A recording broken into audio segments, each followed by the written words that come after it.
welcome back, Beyond Worldz Book Club. So jump in. I'm Stephen, and I am Beyond Joe. We read him more. Yeah, we were gonna slow down on these, we just haven't. It's been great. We haven't. Although we'll just do it now. Next book is Assassin's Quest. CT. Yeah, cool. Then that's a massive. But I mean, I'm 25%. Yeah, I'm 25% of the way through. But if you're listening to it, it can only go at a certain pace, right? So I'm reading and listening. So this is okay. it. I've got both. I've got the Kindle. So the reason behind. So we've missed a week. Those who are massive Beyond Worldz podcast fans will have known. Thanks, we missed a week, and that's because I was away, so we weren't able to record. So it was a long journey. I had to drive to the Isle of Wight, and it's a big old journey. So what I did is I thought I'll get the audiobook of Assassin's Quest so that I've got the time to read it. And I think I listened. It worked out to about 9 hours. And I think I was about 25% through. So that just puts perspective into the size of this book. Yeah. It's nearly 900 pages. It's a big boy. Yeah. So, but I much prefer we might have an episode that's not a book club coming soon. In between. We've got some cool ideas. Well, you've had some really cool ideas. So I'm quite excited. Well, that's because you said you had no ideas. So I was like, well, I've got to give Joe loads of ideas now. They were all top. Obligatory. It's coming home, just in case. Oh, yeah. We thinking? Well, I don't know. I don't care. I'm only watching it if we get to the final, because that's the only important one, really. Who cares? Who cares up until then? Yeah. So we're reviewing Drop of Corruption. That was the one. So Drop of Corruption by Robert Jackson Bennett. Yes. The second book in the Shadow of Leviathan series. And it's the follow-up to Tainted Cup. And the next one's coming right soon, so we're gonna have to in a few weeks or something, right? Yeah, August. So that might be we'll see. We'll see how long this one takes, but who knows if it. We like being current. That was fun doing it with Dungeon Crawler Carl. Do you like us being current? Let us know in the comments, because most of our stuff's old. And funnily enough, our most popular books we chat about are the older books. Yeah, so old books everyone's read. Yeah, well, not everyone's read, but there's more of a fan base for them, I'd guess. Yeah. So, I've got an old book for the next one, which is going to be another big book. So, I enjoy the big books. Sorry, this one starts a 12-book series as well. So another series.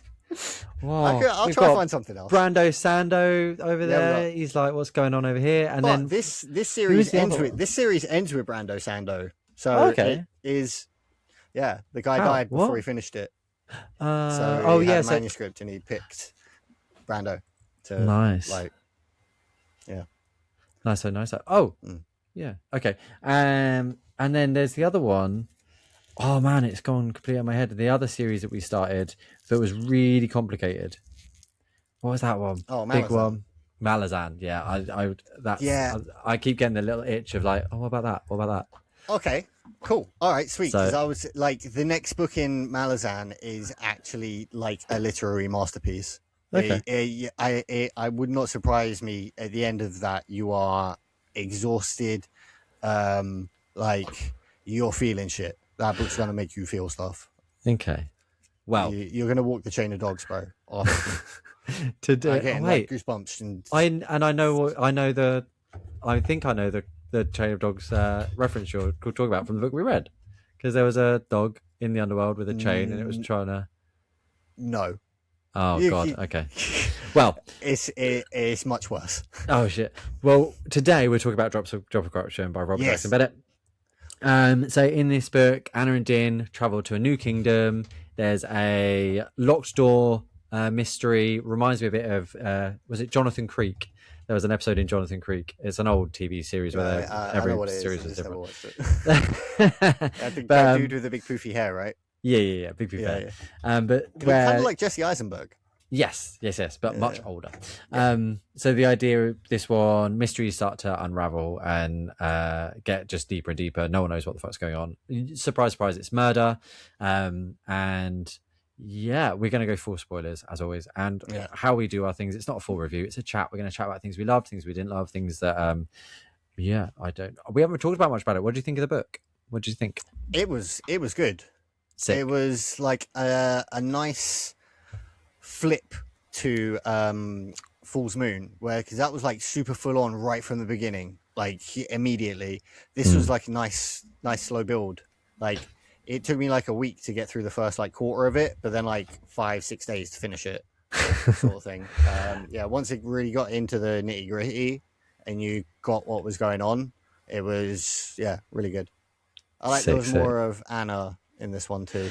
Yes, and quite a lot more. I like the little lore drop at the end as well. Yeah, I'm a fucking lore nerd. I've been wanting to know more about that shit for ages.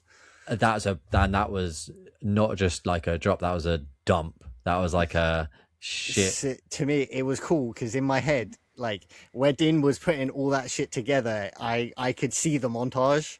Like it was really cool. I was getting like the sound effects, the like, crashing glass, everything. It was awesome. And I could see his face, just like everything ticking and like his engraver shit going mad. I was like, yeah, this is cool. This would be a cool TV series, I think. Yeah, I think it could be really cool. There's things that I didn't pick up on because they'd fuck it up. It would fuck up. I don't think it could be. Cause, like, I don't want to be that guy, but like a lot of TV shows get that wokeified treatment, and you just not critiquing because you make what you want, but a lot of the time they're trash because they don't go with the source material. Where this series, like, Din's fucking everything, bro. Oh yeah, he's not. I bet Anna is definitely like none. She's too smart to give a shit about men and women, being that, I think. And the characters are really good, so maybe they might not fuck it up because it's already in there, unless they try and make a point of it. Because what I love about it is that Din's sexuality is never commented on. It's not like, oh, today I like boys, today I like girls. It's just like, I just gotta fuck. Yeah. But it's irrelevant, that it's a man or a woman. It's just, oh, she's hot, and then later on it's like, oh, he was okay, I'll bed him. It doesn't. He's just like going through motions. It's almost like he's not practicing, but he's practicing like the muscle memory technique sort of thing. Do you know what I mean? Like, yeah. Well, we know how good he is at sword fighting because of the muscle memory. So right. Get his ABCDs down. Yeah. But I didn't pick up on the fact until I read this book that most of them have different coloured skin, because they just sort of like slowly drop these things in. It's quite nice that it's not just always in your face, not always. Yeah, I think the first book sort of like set up the stakes of the series and less focused on the people, where this one focused much more on the people. Yeah. Although the last book there was obviously lots of focus on people, but it was more that this massive thing was a threat to the Empire looming over the investigation sort of thing. Whereas this was, again, there was a massive threat to the Empire looming over the investigation, but it was more focused on it felt much more people focused to me anyway. Yeah. And less about the event going on. They didn't have to solve it before the Leviathan got there or whatever. Because there was also, my memory, Mallow? Was it Mallow? The sniffy broad. Yeah, so, but it was almost like a third character, and you can see that potentially after the end that she could maybe recur throughout the series. They say it's a 3-part series, so who knows? But that she could potentially return. But Din had someone else to bounce off throughout. Yeah. And that they both grew, and you learn from these two characters and their interactions. And she wasn't like in awe. She also didn't think he was a dickhead. They just were communicating with each other, and I thought it was a really good addition. There was like a mutual respect between them, for sure. Like, especially after that first night.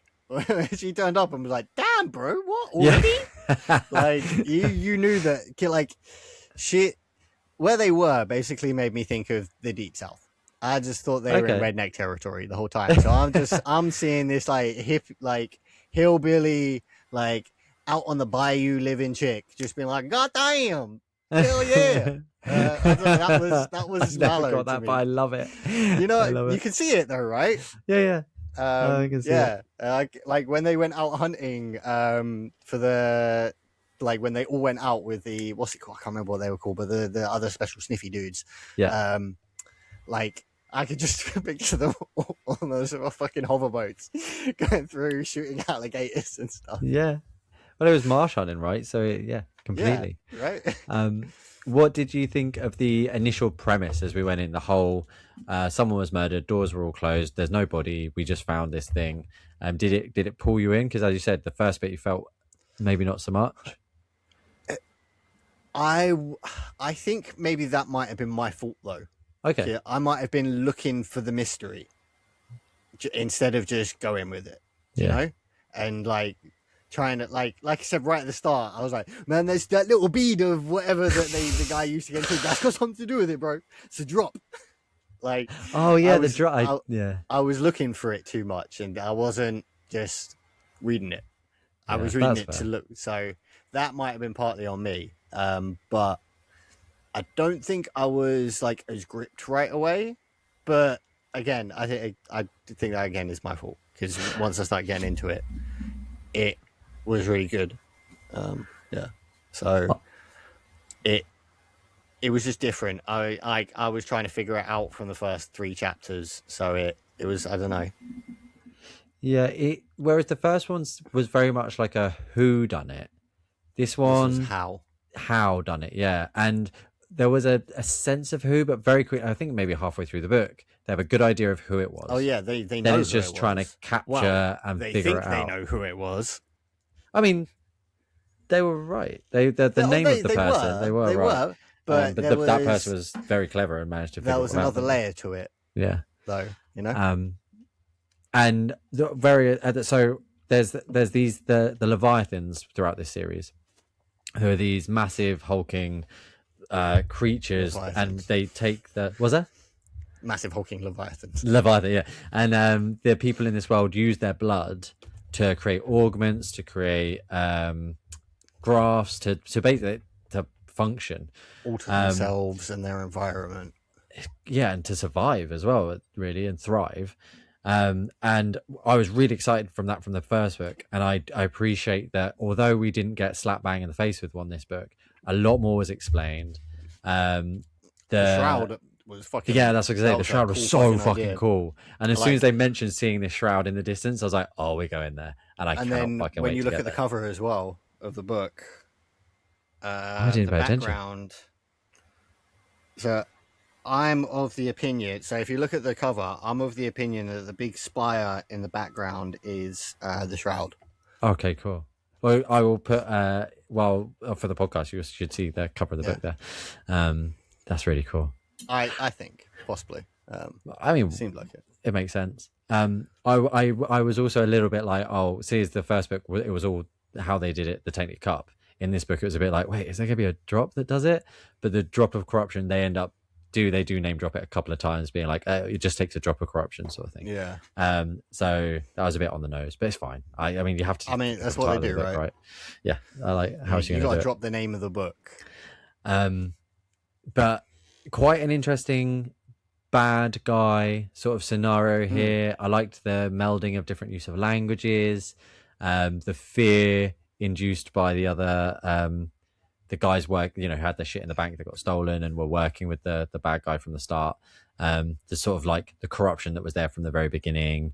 I thought that was all really cool. And I thought the tying off was nice. I liked the extra little level that they had to it of,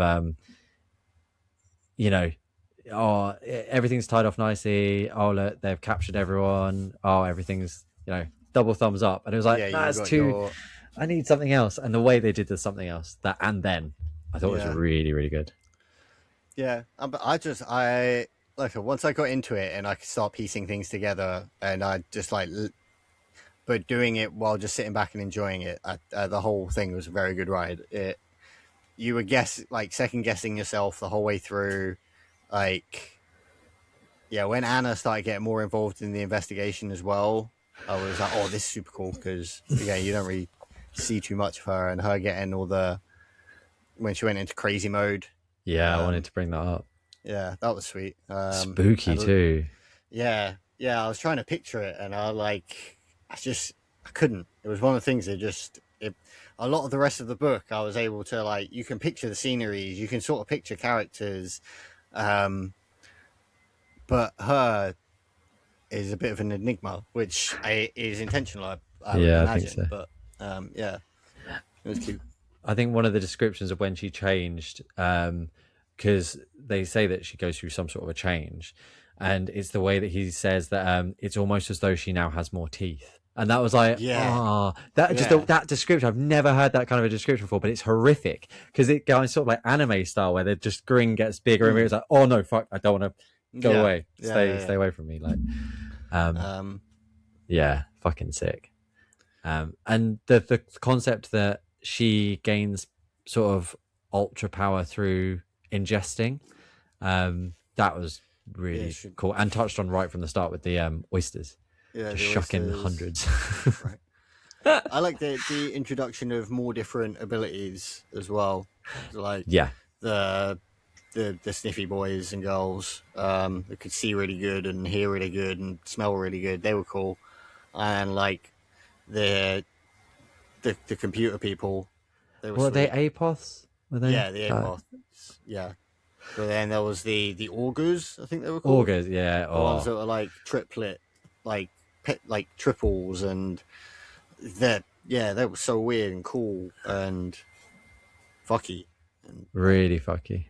Yeah. It was like that whole interaction between Din and those three was interesting. It was almost quite prophetic. Yeah, I don't know. It was cool. I'm trying to think if there's any bits that I thought were like a bit of a letdown or anything like that, but it just felt like a fun ride. I didn't think that there was any like plot points dangling that I wanted, tied up. I thought it's left enough.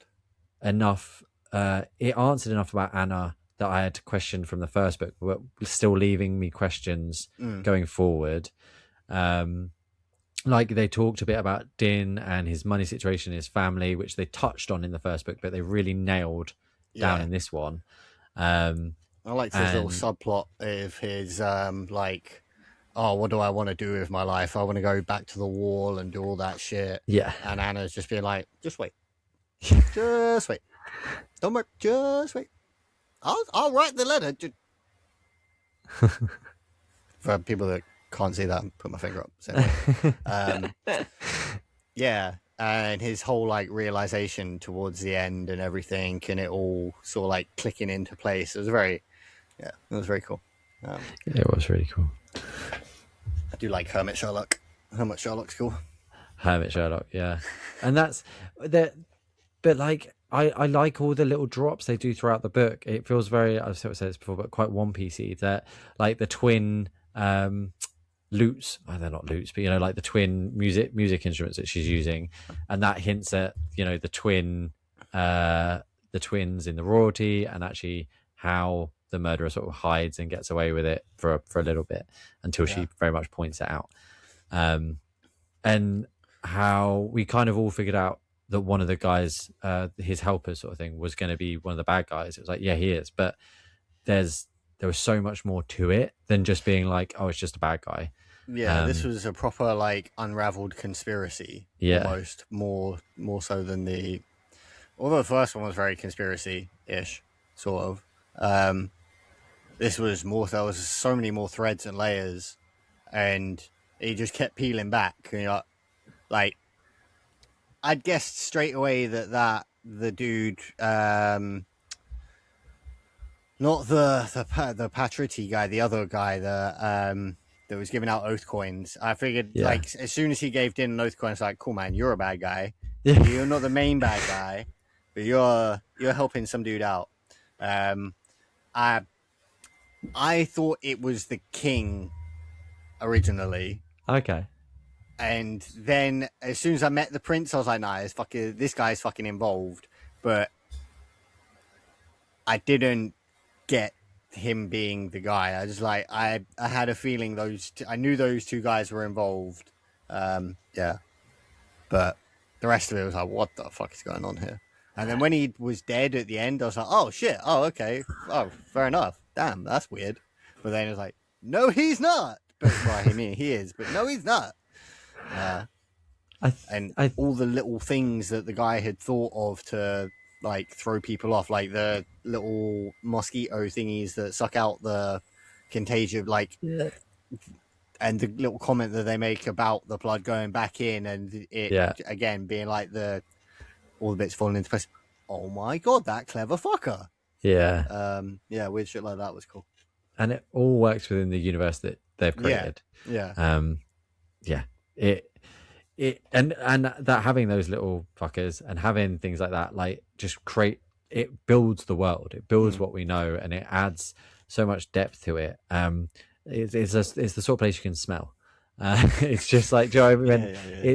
It maybe and in the first bit I think we said a bit like, oh, a bit more world building would have been cool, and I just think that I got what I wanted. I'd like more. Now I've read this one, I realized how much the first one didn't need the world building. Okay. Because this one does it. Also, like, you're getting tastes. It's intentional. You're getting tastes of all these different areas, because this place is an empire. It is all these different areas. There is no. There's the central rings, or whatever, the inner rings, but and basically all these little shanty towns. To go back to that first book a little bit, reading that, and they talk about the wall and how important it is, and you're like, okay, well, it's our first introduction to it. In this book, people finding out that that's where he's been, and everyone's like, fuck, you've been to the wall, like, oh shit, okay. You mean serious business? He's a bit like, well, yeah, like, I mean, that's my job. I have to travel around and investigate shit, but it's so amazing to them. And one thing I do want to pull up in terms of Anna's character building and stuff was just her sort of semi-deterioration a bit, because like she was struggling, not because of the guy's intelligence, but just because of why he was necessarily doing what he was doing. You could tell it was a little bit like her Moriarty. Do you know what I mean? I was really hoping this guy wouldn't become that, which but he didn't. That was good. Because as she was going, oh man, this guy's a clever fucker. What the fuck, Lord? I love that she's one person that I don't mind swearing and not having the language. That's the thing for me. I don't like. Oh yeah, because she is. For her, it works. Rude. I don't know what it is. For her, it works. She can pull it off. But yeah, and she is funny. Like I do laugh a lot at some of the quips she like throws out to Din and stuff like that, because she clearly cares about him as well, and it's like you don't see her care for anyone else. Yeah, I think he's very efficient, which she just appreciates it. yeah, and I mean, he makes a hell of a cup of tea, right? So he's like, "Give me tea, please." Like, it's like, cool, man. I got a walk-in memory box that has got the special version of the memory box, and makes banging tea. Like, true that. Cool. Sweet. But although she did pick him specifically, didn't she? Because he'd faked those tests. She kind of figured out that he was muscle memory man before he did. And she also even goes as far as to say, like, normally we wouldn't pick someone like you for this because you haven't lost enough. Like, people in this business need to want like hardcore justice because they've lost something, and that was quite interesting as well. But I think that was one of the things that sort of clicked into place for him and this one, like, for the reason why he stays as well, didn't he? So he realizes where he is and what he's doing a bit more. I think before he was just like, man, I work for this chick. I don't think he really understood the gravity of the work he was doing. Well, and it was huge what he did in this one. Yeah. Like, if they hadn't have turned up and figured it out, Jesus, who knows? Right? A lot of tree people. Something mad about this one is we learned a lot more about the Emperor. So talking about the very, very end of the book, because I think I just like elephant in the room a little bit, but the Emperor is of a lot. Was it the Emperor is of a line of the last of the line of superpowered emperors? Yeah, so he's the last of the Callum, which were the peoples that brought the Empire together. They are basically they're a superior. They aren't human. Yes. They're humanoid, not humans. Like everyone in the world, as far as I'm aware, like they don't specifically call themselves humans, do they? Ever? I don't. But remember. humanoid. But I assume. No, I'm just talking about the regular people. Yeah. I assume humans because I mean, you don't hear anything apart from they got the weird grafts on, so you assume. But these guys are like just something a little bit more. It'd be like, I mean, the closest comparison I could think would be like Nephilim to us, like sort of thing. These guys were special. They had stronger brains. They were bigger. They could do more. They were just more. And basically the grafts and everything that people put into themselves and the alterations they make to themselves are to be more like what those beings were. And there's only one of the bloodline left, which is the Emperor. Apart from apart from the spooky special people like Anna. Yeah, which she's not allowed to talk about. Which was the like the start of that, and like so clever. I bought you a scarf. It's in a book. But what? Even to the point where she mentions there's something horrific that people can do. It's something nasty, and they have to agree to it. And so the whole way you're like, oh, I wonder who will find out who that is. I never thought it was her. I never thought it because I don't know. It just never crossed my mind. Like I thought that maybe she just was a descendant. Oh, from the start you thought? Like from the first book, I figured she was like the 79th in line to the throne or something like that. Oh, or wow, like the 600th in line. She just seemed too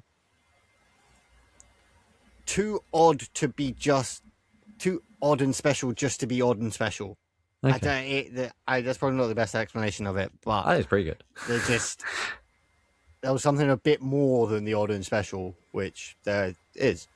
But yeah, I thought maybe she was like an out of a disgraced princess, or like she was like, nah, dad, fuck off, I'm going to do this shit. And because she was of their line, maybe she was cool. Although we didn't know that sort of stuff, I just figured that, Emperor, good teaching, cool grafts. But yeah, she got the insanest one. Yeah, like, because they notice there's similarities between her and the crazy tappy dudes. Augurs, yeah. But also not because she's like them without their she's got her own set of drawbacks, but she's all of them without their drawbacks. Yeah. Because she still gets overstimulated super easy because her eyes are probably like literally taking in engraving everything like Din does and overanalyzing it. So everything of the first book makes more sense, and I'm gonna enjoy the reread of all three once the last one's out and we know more, because you'll be going through that first book, be like, I bet there's lots of little tidbits throughout, right? I bet it. Well, I hope so. Or it's just like when you reread a book knowing stuff from later on, like it's just stuff makes more sense as well. No, completely. And you might see things differently. Yeah. It will be interesting if it is just 3 books, because I have no idea how they could tie up these guys' story in another book. But, I think there will probably be if there is more, I think it would be maybe like the Farseers, where he might do another few stories, then go back to Din and Thingy a few years later. Yeah. Or something. That could be cool. Or like Anna's going to retire. Well, she couldn't retire, could she? I don't know. She could die. But not die. Yeah. Oh, well, like we know, for example, that when she uses her Uber powers, she has to then rest. Yeah. So, for example, using it for almost 5 minutes, she rested for 5 days. Yeah, so and longer, right? Wasn't it like 6? And like the extra day or something. It was like, that's weird. But yeah, she could probably like go overboard in the next one, and then because what will be hilarious though is because her coming back, she's just gonna like be in the room, and Din's gonna walk in and be like, "Hey." You know it. There's gonna be no special reunion, nothing. It's just gonna be like, "Hi, Din, back to work. Let's go." And it will be like 6 years later or something. Well, like, I don't even work there anymore. No, you do. I am very much looking forward to the next one. And it's very cool. much It's got a cool looking name forward to... as well. So I'm guessing the premise, I should be able to find it relatively quickly. I can't remember what it was. But yeah, I noticed it was up and coming, so that's why I was like, right, let's get back to the Leviathan series.